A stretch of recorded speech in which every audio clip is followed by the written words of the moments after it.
Chapter 3. For about a year after we met, I couldn't understand why Chloe Avery wasn't enrolled in one of those posh private schools that lined Silicon Valley. Her family had money.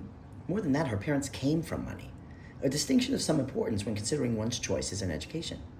Unlike Chloe, I didn't have a choice. For me, public school was the only option.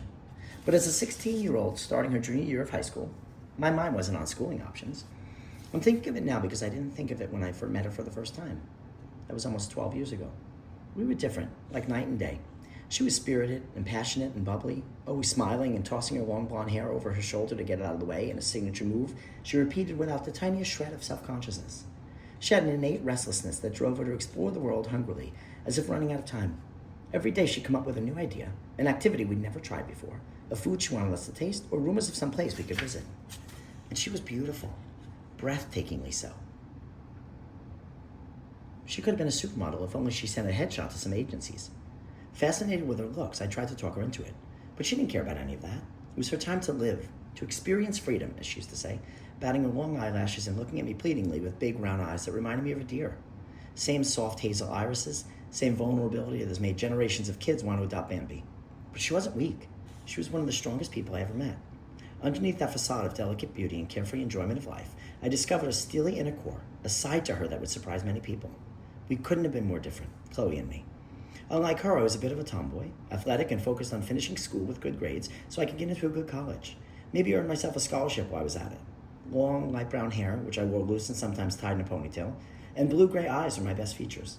For the rest, I thought of myself as painfully plain. I worked evenings, some weekends, and all summer long, because my mother's two jobs just didn't make ends meet. My dad had left us about a year after I was born, disappearing without a word or forwarding address.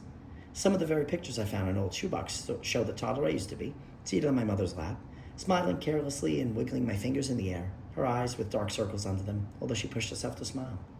Those pictures show the very modest furnished room we used to live in until I was 8 or 9. By the time I met Chloe, my life had not evolved much from that tiny furnished rental. We'd moved a couple of times, my mother still clinging to live life in Half Moon Bay, California, her hometown and mine, when she could have maybe lived in a better life in Kansas or somewhere like that. But like me, she loved this town deeply. The salty air, the dense fog rolling in at night, the small rural community that comes after the hordes of seasonal tourists have gone home. We lived in a one-bedroom apartment when I was in high school, and I also had a work permit that allowed me to take a job after school. During summertime, I worked on one of the local farms, a family-oriented tourist attraction that offered a petting zoo, pony rides, and pick-your-own-berries. I fed the animals, cleaned their stalls, picked fruit, welcomed tourists. I was kind of a jack-of-all-trades, master of some. I didn't have a passion for it, not even close, but it was money that my mother and I both needed. A few evenings a week, I took the shift at the local hardware store where I put on an apron that smelled of dust and WD-40 and helped late afternoon customers finding the air filter, the power tools, or the screws they were looking for. There wasn't any time in my life for friendships or fun. Yet Chloe and I became close friends. In a matter of days, faster than I thought possible. We simply gelled. I can't speak of what she liked about me, but I liked her honesty, her directness, the joy that exuded from her as if every day was a gift that she couldn't wait to unwrap. Some of that joy rubbed off on me, and I cherished it. Like sunshine in an otherwise dreary climate, a long day spent working under the pervasive cloud of poverty. I didn't expect our friendship to last. I was dreading the moment she'd come to realize that the other girls in our class were way more fun than I was. Soon she'd find something better to do than wait for me to finish my shift so we could catch a movie I cringed about paying for. While she had new outfits to try on, I had 5 ponies to groom before I could finish for the day. She smelled of Joe Malone and Aqua de Parma, when I sometimes dipped into the freezing Pacific waters to rinse off the stench of manure from my hair before I met with her. That was only if I didn't have the time to swing by my apartment for a shower, but still. I would have been mortified if she ever found out that about me, even today. Our friendship endured and grew stronger. We were a good fit, Chloe and I, and her unusual upbringing kept the issue of money from causing damage. She was graceful about it, not flaunting it like the other kids would do without giving it a second thought. She respected that I had to work and had offered a couple of times to pay for ice cream and movie tickets, but she didn't insist when I said I wanted to pay my own way. When I met her parents, I learned where all that was coming from. She invited me to her house for a few months into my junior year. It was almost Thanksgiving, and the ocean breeze was biting, a miserable, damp wind that had killed our plans to walk by the cliffs.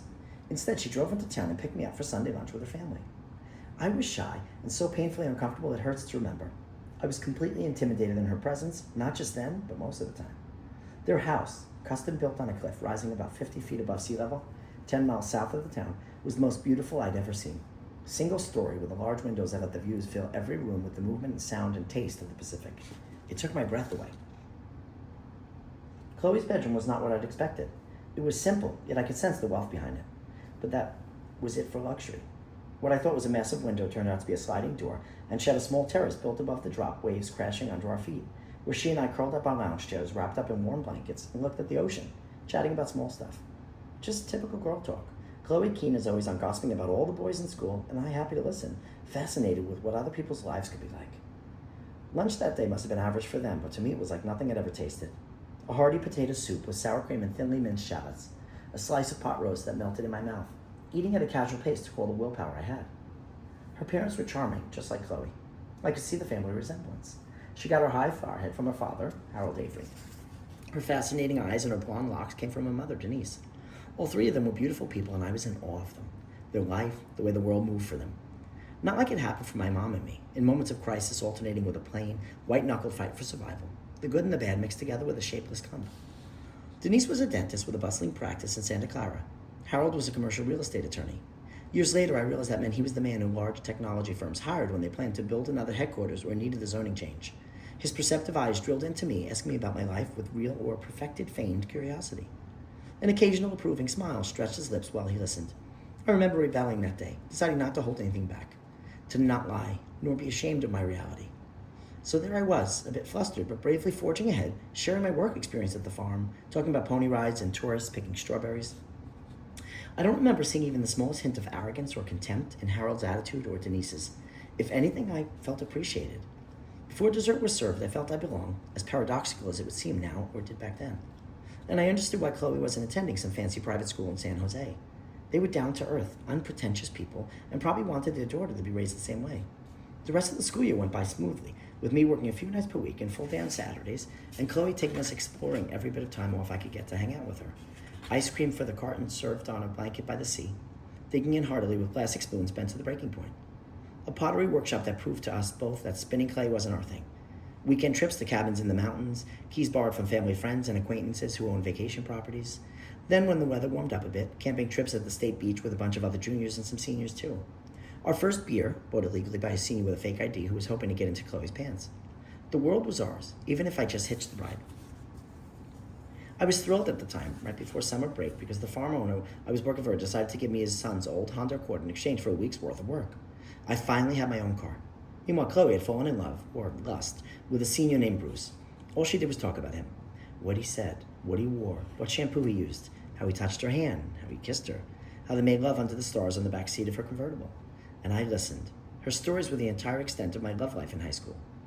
Summer break saw Bruce disappearing, and a new guy, a dark and rather lanky waiter who worked at a local bar and grill, took his place. By the time the farmers started seeing long lines for the pony rides on Saturday mornings, the waiter was history and Chloe was dating Dylan, a tall and brawny lifeguard who worked at the Ritz-Carlton. I knew all about it, of course. Every single detail. When I met Dylan, I shifted my eyes away from him, embarrassed I knew so much about how he liked to make love, the things he said during and after sex. I remember blushing and making some excuse and leaving the confused Dylan to savor sensual, daring, and insatiable Chloe.